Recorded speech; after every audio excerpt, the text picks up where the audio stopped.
अस्सलाम वालेकुम लियो, क्या हाल आपका? ठीक ठाक है? आई होप पिछला हफ्ता आपका अच्छा गुजरा होगा। इस हफ्ते मैं थोड़ी सी I am not feeling well, इसलिए थोड़ा सा आप लोगों को उस तरह मैं वार्म वेलकम नहीं कर पा रहा। दिमाग मेरा ना जिस्म के साथ साथ नहीं दे रहा, लेकिन क्योंकि प्रोग्राम मैंने रिकॉर्ड करना था इसलिए मैं क्या कह रहे हैं कि बाहालत मजबूरी में ये सारा प्रोग्राम रिकॉर्ड कर रहा हूँ। इन केस अगर आपको कोई ज़रा थोड़ा सा बुरा लगे तो उसके लिए पेश की माजरत, क्योंकि लियो को साथ जब वैसे भी मैंने पहले मैंने रिकॉर्ड करवाए हैं, वो वक्फे से एक प्रोग्राम कराने के बाद फिर रेस्ट किया, फिर दूसरा कराया, फिर तीसरा, इसी तरह अब आपकी बारी आई लियो की। 5वां नंबर है लियो का। आई होप के अच्छा आएगा। लेकिन ये एक चीज़ याद रखिएगा, ये हफ़्ता बहुत इम्पॉर्टेंट है। जितना इम्पॉर्टेंट है मैं थोड़ा सा इसको इन डेप्थ बताना चाहता हूँ। मैं इस चैनल को ज़रा गौर से सुनिएगा। इस हफ़्ते को ये हफ़्ता बहुत इम्पॉर्टेंट है। इस प्रोग्राम को गौर से आपने सुनना है, बहुत ज़्यादा, और एक एक लफ्ज़ को सुनने का और उससे आपने अवेल करना है, क्योंकि यहाँ पे आपकी सिचुएशन बड़ी ट्रिकी किस्म की सिचुएशन है। यहाँ पे एडवांटेजेस बहुत ज़्यादा हैं मासवा 1-2 दिन के, तो इसलिए इसको ज़रा गौर से सुनिएगा। करने से पहले मेरा चैनल को सब्सक्राइब ज़रूर कीजिएगा और इसको आइकॉन बेल भी दबाइएगा और कमेंट्स भी ज़रूर दीजिएगा। और आज मैं आपको ये जो 8 तारीख से लेके 14 तक का जो दिन है वो आपका हफ्ता कैसा गुजरेगा। तो स्टार्ट आपका छठे घर से हो रहा है, और छठा घर आपको पता है बहुत ही मेहनत कराता है, सर्विसेज का घर है। और ये अब तो आप घर की जो मैं आपके करैक्टर्स है वो आपको याद हो गए होंगे, आपको समझ आ गई होगी, क्योंकि मैं साथ साथ आपको लर्न करवाता हूँ एस्ट्रोलॉजी का, आपको बताने की कोशिश करता हूँ ताकि आप, क्योंकि माशाल्लाह आप लोग एस्ट्रोलॉजी को समझ आनी शुरू होगी। और मैं इसलिए आपको सारी ये कम्बिनेशन बताता हूँ कि आपको पता होना चाहिए कि I am giving this reading on the basis of some knowledge. उसके पीछे बेस है। मैं उन एस्ट्रोलॉजर में नहीं हूँ जो सितारों को सितारे बना देते हैं। आपको पता सितारा तो फिक्स होता है, जब वो घूमता नहीं तो उसने क्या असरात छोड़ने, और फिर उसका डिस्टेंस इतना दूर होता है कि उसके असरात तो पहुँचते ही नहीं है ज़मीन तक। तो ये सियारे होते हैं जो घूमते हैं, और अक्सर आप मम्मी डैडी जो बर्गर एस्ट्रोलॉजर है वो आपको सितारे करके आपको वो नेट से पढ़ के सुना रहे होते हैं। तो कोई भी बहुत कम लोग होंगे जो आपको साथ इसकी तशरीह भी करके दें। कोशिश होती है मेरी में ताकि आप इसको सीखने की कोशिश करें, इतना सीख लें कि आप अपनी रोज़मर्रा लाइफ को इजी बना सकें। आपको पता हो आज मून किधर है और मेरे किस घर में है। जब आपके पास अपनी कुंडली पड़ी होगी, और फिर आप कोई भी मोबाइल पे ऐप ले लें, वो पता कर लें कि आज मून किस घर में है, तो you can easily assess your way कि आज मेरा दिन कैसा गुजरेगा। ये भी मैं ऐसा आपको टीच कर दूंगा। सो छठा घर आपको पता सर्विसेज का, एनिमीज़ का और रिलेशंस का विद अंकल आंट के साथ है। अच्छा, यहाँ पे आपको थोड़ा बड़ा संजीदा होकर उस दिन काम करेंगे। आपको बहुत ज़्यादा आप हर काम को बड़े तरीके से और बड़े सिस्टमेटिकली लेंगे और संजीदा होकर अपने काम को इन टाइम ख़त्म करेंगे।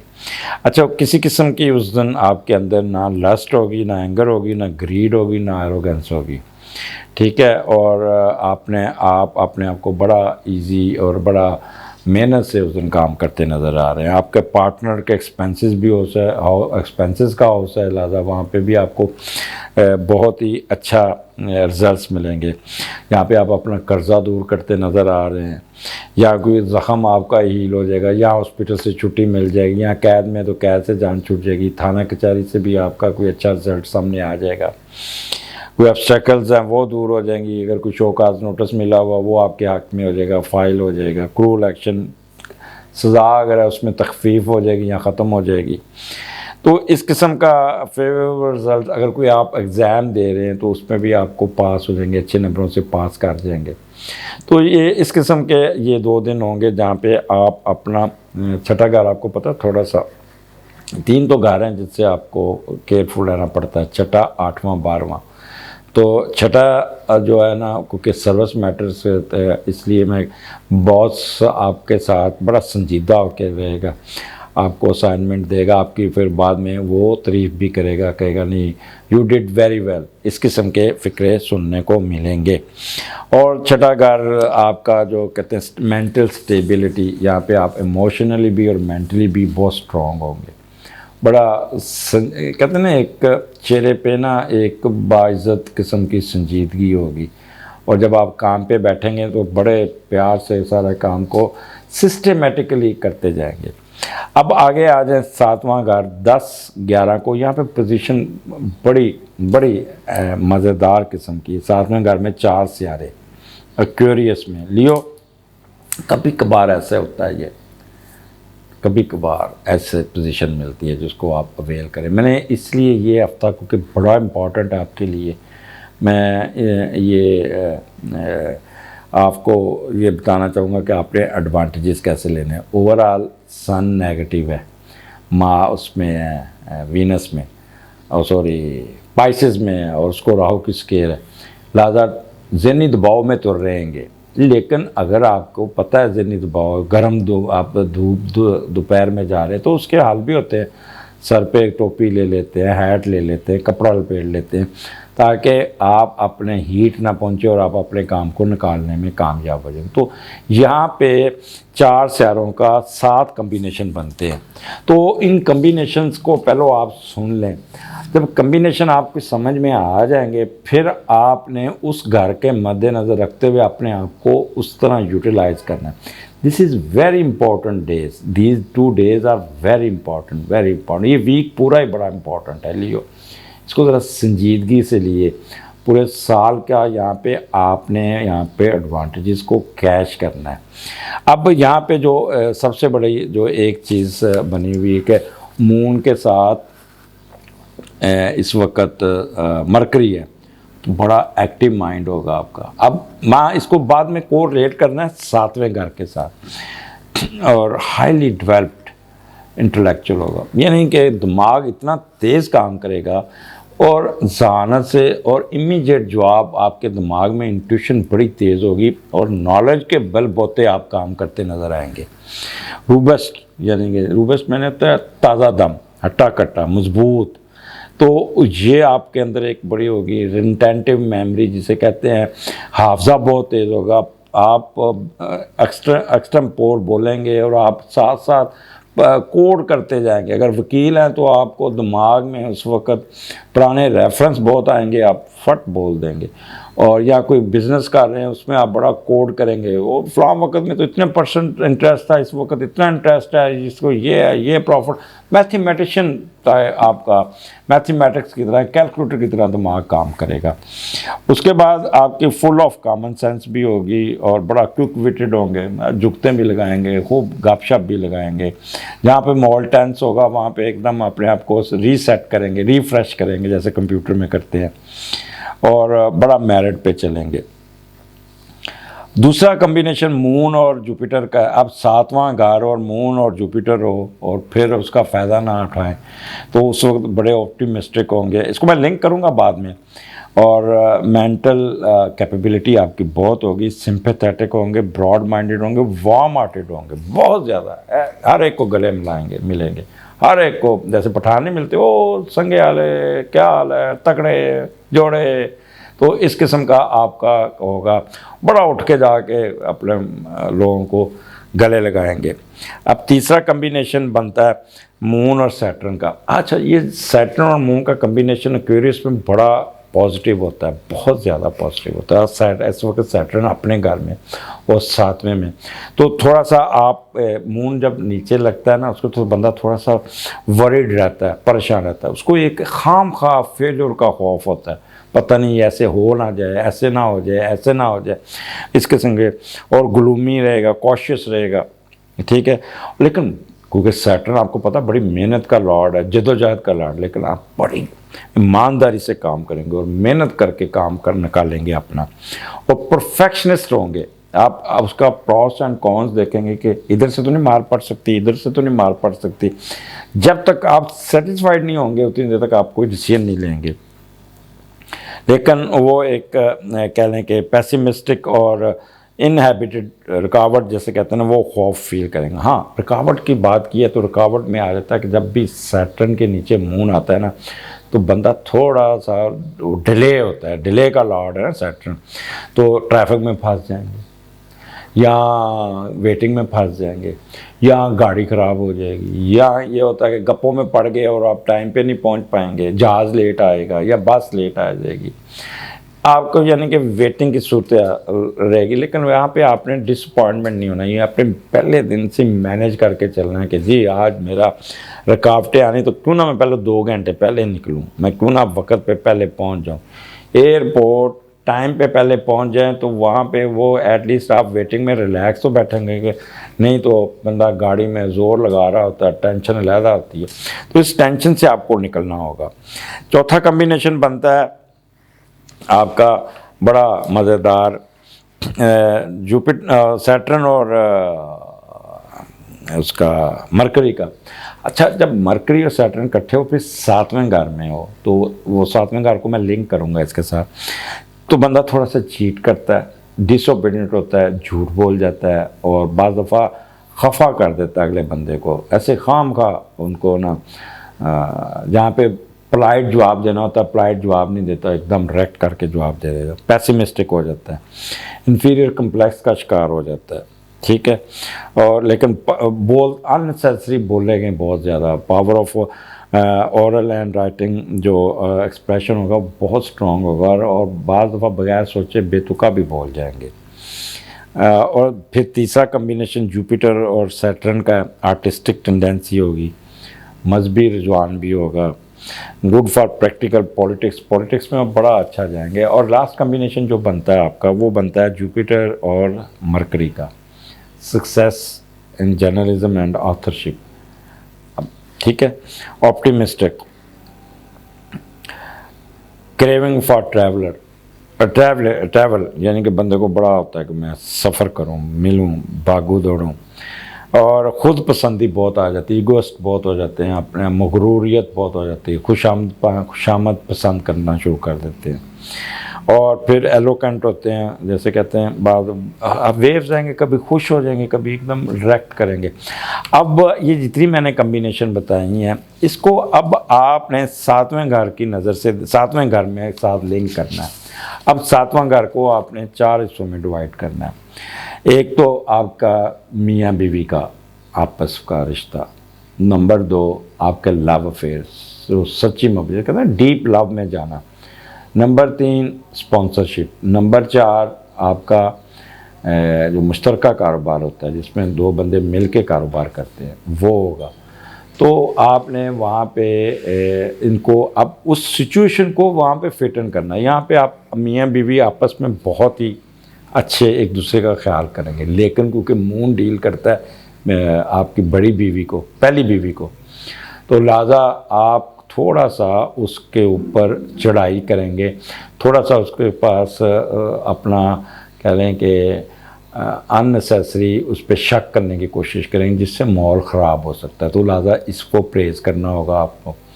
इसके अलावा आपको यानी कह लें कि लव अफेयर में आप थोड़ा सा डिसोबीडियंट या चीट करने की कोशिश करेंगे जिससे आपका स्पाउस, आपके जो पार्टनर वो आपसे नाराज़ होगा, लेकिन आपने उससे एडवांटेजेस लेने, हालात ख़राब नहीं करने, आपको फ़ौरन काबू करना होगा अपने आप को। और अगला आ जाता है जो पार्टनरशिप, यहाँ पे आपको एडवांटेजेस पार्टनरशिप, सैटर्न अपने घर में, तो यहाँ पे आपको बहुत ही एक कह लें कि बूस्ट मिलेगा दूसरों की तरफ से। आप अपने कारोबार में कुछ नए लोगों को शामिल करेंगे, वो आपके साथ इन्वेस्टमेंट करेंगे और आपको कोई ऐसा ऑर्डर मिलेगा जिससे फ़ौरन आप एक आपके कारोबार को ना कहते 4 चांद लग जाने, पर लग जाने, जिससे आप काफ़ी आप एडवांटेजेस ले लेंगे और अपने माशी हालात को बहुत बेहतर कर लेंगे। अच्छा, उस प्रोजेक्ट को भी पकड़ेंगे जो फेल हो रहा था या रुका हुआ था, उसको भी चलाने में हिम्मत होगी आपकी, लेकिन प्रॉस एंड कॉन्स आप देखते हुए चलेंगे। और यहाँ पे आप अपने अफेयर्स को भी डिस्टर्ब करेंगे। तो ये आपका 10-11 बड़ा इम्पोर्टेंट है। जो मैंने आपकी जो बातें की थी, जो मेहनत की, अच्छा यहाँ पे सैटर्न डील करता है एग्रीकल्चर लैंड को भी। वो लोग जो ज़मीन से निकलती हुई चीज़ों का मुश्तरका कारोबार करते हैं तो उनको भी बड़ा एडवांटेज मिल जाएगा। और सोशल कंसल्टेंट, ये 2-3 बंदे मिल के अपना कोई कंसल्टेंसी की फर्म बनाएंगे और उस पर अगर बनाई हुई है तो उस पर उनको बड़ा एडवांटेज मिलेगा, ठीक है, रोबस्ट होंगे। तो आपने इन कम्बिनेशन का फ़ायदा उठाना होगा। यहाँ पे एक चीज़ आके 7वें घर में क्योंकि सैटर्न बैठा है, सैटर्न थोड़ा सा कहते हैं ना बासी चीज़ों को डील करता है, तो आपने अपना खाना बड़ा सोच समझ के खाना, कोई ऐसी चीज़ नहीं खानी जो 3-4 दिन की पुरानी पड़ी होगी, वो नहीं तो मैदा आपका ख़राब कर देगा। अगर आप कोई चीज़ वो कहते हैं ऐसी कंटेमिनेटेड चीज़ नहीं खानी, मैदा कब्ज़ हो जाएगी या पेट ख़राब हो जाएगा। ख़ास तौर पर प्रेग्नेंट ख़वातीन तो they should be extra ordinary careful. उनको तो कोई अच्छा, क्योंकि सैटर्न बैठा है तो सख्त काम, जद्दोजहद वाला काम करेंगे, फटीक वाले काम करेंगे, कोई वज़न उठाने की कोशिश करेंगे, घर की सफाई के चक्कर में पड़ जाएंगे, जिससे आपके प्रेगनेंसी डिस्टर्ब हो सकती है। कोई मिस कैरेज होने के चांसेस ना बन जाए, या मिस कैरेज नहीं होता तो कोई ना कोई डॉक्टर के पास जाना पड़ेगा। लिहाजा आपने एक्स्ट्रा ऑर्डिनरी अपनी हेल्थ का बहुत ख्याल करना, अदरवाइज़ आपको कोई ना कोई हेल्थ इशू भी बन सकता है। तो इसका एडवांटेज लीजिएगा। आगे चलते हैं 12 और 13 को। यहाँ पे भी 3 कम्बिनेशन बनते हैं, मून और सन और मून, अपना वीनस और मून, सन और वीनस। तो ये 3 कम्बिनेशन 8वें घर में और नेगेटिविटी। तो you should be extraordinary careful. Leo, यहाँ पे आपने किसी किस्म का रिस्क नहीं लेना। यहाँ पे आपको 8वां घर को राहु की स्केयर है, तो जहाँ पे आपका सन भी नेगेटिव है, आपका वीनस भी नेगेटिव है और मून भी नेगेटिव है। सो ये मेरी बातें अब ज़रा थोड़ा सा हमातन गोश होकर सुननी होंगी आपको। यहाँ पे affectionate, successful actor, cheerful and loving disposition, polite. तो यहाँ पे पोलाइटनेस अपनी बरकरार रखनी है, हाइपर नहीं होना, गुस्सा चढ़ेगा आपको, एकदम आप अपने लड़ने को पड़ेंगे। आपकी मदर इन लॉ के साथ इख्तलाफात नज़र आते हैं, वो आपके साथ उलझ जाएंगे, या उनकी सेहत ख़राब होती है, वो हॉस्पिटलाइजेशन होती नज़र आती है। और दूसरा कम्बिनेशन फादर एंड मदर, जो सन डील करता है फादर को, मून डील करता है माँ को, मियाँ बीवी आपस में कोई ना कोई, या मियाँ बीवी को आपस में कोई ना कोई प्रॉब्लम ज़रूर आएगा। Sun also deal with boss, sun also deal with the elder brother, moon also deal with your elder sister, elder daughter. तो यह इन सब के साथ आपको बड़ा एक्स्ट्रा ऑर्डिनरी केयरफुल होकर मिलना होगा। उनको कोई प्रॉब्लम, उनका कोई हेल्थ इशू आ सकता है, उनको कोई प्रॉब्लम आ सकता है, तो ये कम्बिनेशन आपको तंग कर सकते हैं। तो इसलिए इस कम्बिनेशन को आपने, इन चीज़ों को जो मैंने आपको बताया वो उस पर केयरफुल रहना। अब 8वां घर आपको पता है, यहाँ से आपने, क्योंकि सन नेगेटिव है, तो कोई लीगल इशू में नहीं घुसना, किसी के साथ आपने मैच नहीं डालना। माँ बाप के साथ भी मैच डालेंगे तो आपकी डिग्रेडेशन, डिसग्रेस होने के चांसेस पूरे बनेंगे। अगर गवर्नमेंट के साथ कोई पंगा लिया या कुछ लिया तो थाना कचहरी जाने की ज़रूरत पड़ जाएगी। अगर आपकी किसी के साथ लड़ाई होती है तो वहीं ख़त्म करने की कोशिश करें, अपनी ईगो नहीं बनाने की वो आपको आपके साथ तंग करें, वहीं पे ख़त्म करनी होगी, नहीं तो अदरवाइज़ आपकी डिग्रेडेशन हो सकती है। वबाई मराज का अटैक हो सकता है, कोरोना से आपने बहुत बचना है, मेंटल वरीज आ सकती हैं आपको, तो डिले होगा काम, ठीक है, पैसे आपके कोई लग जाएंगे, कोई इस किस्म का, या कोई ऐसी ईमेल आएगी जिससे आपका वीज़ा रिजेक्ट हो जाएगा, या आपकी नेशनलिटी को नई डेट दे देंगे, कोई ऑब्जेक्शन लग के आ जाएगा जिससे आप काफ़ी वरीड हो जाएंगे, दिल बर्दाश्ता होंगे, और फिर मिस्टिटिज़म में भी आप चलेंगे। ट्रैवलिंग में रुकावट आ सकती है, आपकी हिडन वेल्थ जो है ना उसका कोई प्रॉब्लम आ सकता है, लेगेसी में प्रॉब्लम आ सकता है, जायदाद की ट्रांसफ़र जो होगी ना वो उसमें भी प्रॉब्लम आ जाएगा, कोई ऑब्जेक्शन लग जाएगा आपको, कोई ना कोई आपका रेवेन्यू डिपार्टमेंट उसमें कोई रुकावट डाल देगा या कोई ऑब्जेक्शन लगा देगा, जिससे आप काफ़ी जो है ना डिसऑर्ट हो सकते हैं। यहाँ पे ये आपके स्पाउस का अर्निंग हाउस भी है, तो वहाँ पे भी कोई उसकी अर्निंग को, आपके जो स्पाउस होगा उसकी अर्निंग को कोई प्रॉब्लम भी आ सकता है। तो ये चीज़ें आपको 8वें घर को मद्देनज़र रख के आपने चलना होगा। ये नहीं कि उस दिन आप बिल्कुल ही उस दिन कोशिश कीजिएगा कि दूध का सदका या रोटियां किसी को खिलाइएगा। 14 आपका बहुत अच्छा, यहाँ पे आप ट्रैवल करते नज़र आ रहे हैं, ख़ास तौर पे जो हायर एजुकेशन वाले फॉरेनर स्टूडेंट बाहर पढ़ रहे हैं वो बस सैर सपाटे पे निकलेंगे, वो करेंगे, या फिर रास्ते में वो सोशल वर्क करेंगे, किसी की हेल्प करते जाएंगे। क्योंकि मून जब भी एरीज में आता है तो बंदे को ट्रैवलिंग कराता है, और ट्रैवलिंग का आपको अंदर क्रेज़ होता है, तो आप सैर सपाटे पे निकलते नज़र आ रहे हैं। और ट्रैवलिंग यहाँ पे मजहबी तौर पे, क्योंकि 9th हाउस आपको पता है मज़हब की तरफ ही रहता है, दान दौलत, खुशकिस्मती और खुशबख्ती का। तो यहाँ पे अल्लाह ताला की रहमतें आप पे होंगी। किसी श्राइन पे चले जाएंगे, मस्जिद में जाके नफल पढ़ेंगे, या किसी बुज़ुर्ग के पास जाके दुआएं लेंगे, या कोई ऐसा सोशल काम करेंगे यहाँ पे लोकल लोग आपको दुआएं देते नज़र आ रहे हैं। और यहाँ पे आपका विजडम, लीगल विजडम बहुत क्लियर होगा, लीगल इशू आपके क्लियर होंगे, चैरिटी करते नज़र आ रहे हैं, मेडिटेशन आपकी बहुत अच्छी होगी। तीसरा कंसेप्शन की खुशखबरी मिल सकती है आपको। और यहाँ पे मजहबी स्कॉलर जो है ना वो ट्रैवलिंग करते हुए जाके रास्ते में अपनी स्पीच देंगे, और बड़ी पॉजिटिव स्पीच होगी उनकी, लोग उनकी बातें असर लेंगे, लोग उनकी बातों का असर लेंगे, और बहुत अच्छा रिसर्च वर्क में भी आपको बहुत एडवांटेज मिल जाएंगे। लियो ये हफ्ता सवाए 12-13 को बड़ा टैक्टफुल है। आपने लियो, मैं फिर कहूँगा कि आपने यहाँ पे एरोगेंट नहीं होना, मकरूर नहीं होना, गलत फहमी में नहीं रहना। जैसे आप होते हैं थोड़ा सा आप पे मगरूरियत आएगी, लेकिन वो आपका सारा किया कराया पानी में बहा के ले जाएगी। लिहाजा बड़ा ऑप्टिमिस्टिक होके, बड़ा यानी कि पॉजिटिव होके, ख़ास तौर पे जो आपका 10 और 11 वहाँ पे आप अपने रिजल्ट देने, आपकी कोई लव अफेयर शादी में कन्वर्ट भी हो सकता है। यहाँ पे एक चीज़ मैं बता दूँ आपको, एडवांटेजेस बहुत मिलते नज़र आ रहे हैं। लियो ये साल यहाँ पे क्योंकि सन नेगेटिव है, तो लिहाजा एक चीज़ का ख्याल रखना होगा, एक तो लीगल इशू में नहीं पड़ना, वालिद साहब की सेहत का ख्याल रखना है, बड़े भाई की सेहत का ख्याल रखना है, और किसी किस्म का कोई हायर अथॉरिटी बॉस से पंगा नहीं लेना, नहीं तो कोई ना कोई प्रॉब्लम आपको आ सकता है, जिससे आपकी थोड़ी सी डिग्रेडेशन हो सकती है। तो मेरे चैनल को सब्सक्राइब कीजिएगा। मैंने तबीयत ख़राब भी थी, तब भी मैंने आप लोगों को इन डेप्थ, इन डिटेल सारी बातें की हैं, और अगले हफ्ते फिर मुलाकात होगी। अल्लाह हाफिज़।